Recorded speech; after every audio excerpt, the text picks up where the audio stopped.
ഒട്ടും വയ്യാണ്ട് ചെയ്തെടുത്തിട്ടുണ്ടായിരുന്ന ഒരു കേക്കാണ് കേട്ടോ ഇത്. 1 kg വെയിറ്റ് വന്നിട്ടുണ്ടായിരുന്ന വാനില കേക്കായിരുന്നു. കസ്റ്റമർ പ്രത്യേകിച്ച് റിക്വയർമെന്റ്സും കാര്യങ്ങളൊന്നും പറഞ്ഞിട്ടുണ്ടായിരുന്നില്ല കേട്ടോ. കഴിഞ്ഞ ദിവസം നമ്മൾ കൊല്ലത്ത് പോയ ടൈമിൽ അവിടെ ചെറീസ് കണ്ടതുകൊണ്ട് തന്നെ ഞാൻ ആ ചെറീസ് വാങ്ങിച്ചിട്ടുണ്ടായിരുന്നേ. അതുകൊണ്ട് ഇതിന്റെ ലെയറിൽ ഞാൻ ചോക്ലേറ്റ് അല്ല ഇട്ട് കൊടുത്തിട്ടുണ്ടായിരുന്നത്, പകരം ചെറീസ് ആണ് കേട്ടോ.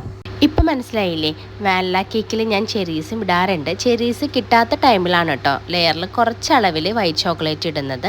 2 ദിവസം ഇവിടെ നല്ല വെയിലടിച്ചതുകൊണ്ടാണെന്ന് തോന്നുന്നു. ഇന്ന് രാവിലെ തൊട്ടേ നല്ല മഴയാണ് കേട്ടോ. അതുകൊണ്ട് എഡിറ്റ് ചെയ്യുന്ന സമയത്ത് കുറച്ച് സൗണ്ടിനുള്ള വ്യത്യാസങ്ങളൊക്കെ വരും കേട്ടോ. എൻ്റെ കയ്യിൽ മിക്സ് ചെയ്തിട്ടുണ്ടായിരുന്ന ഗ്രീൻ കളർ ഉണ്ടായിരുന്നു കേട്ടോ. അതുകൊണ്ട് തന്നെ ഞാൻ കസ്റ്റമർ പ്രത്യേകിച്ചൊന്നും പറയാഞ്ഞതുകൊണ്ട് താഴെ കുറച്ച് ഗ്രീനും പിന്നെ വൈറ്റും കൊടുത്തിട്ട് കേക്ക് അങ്ങ് സിമ്പിളായിട്ട് ഡെക്കറേറ്റ് ചെയ്ത് എടുത്തിട്ടുണ്ടായിരുന്നു. സൈഡിൽ പാലറ്റ് നൈഫ് ഡിസൈനും കൊടുത്തു. പിന്നെ ടോപ്പിൽ കുറച്ച് ആർട്ടിഫിഷ്യൽ ഫ്ലവേഴ്സും ഒരു ബട്ടർഫ്ലൈയും കൂടെ വെച്ച് കൊടുത്തിട്ടുണ്ടായിരുന്നു കേട്ടോ. ഇതായിരുന്നു കേക്കിന്റെ ഫൈനൽ ലുക്ക്. ഇന്നത്തെ വീഡിയോ ഇത്രയേ ഉള്ളൂ. അടുത്തൊരു വീഡിയോ ആയിട്ട് കാണുന്നത് വരെ താങ്ക് യു.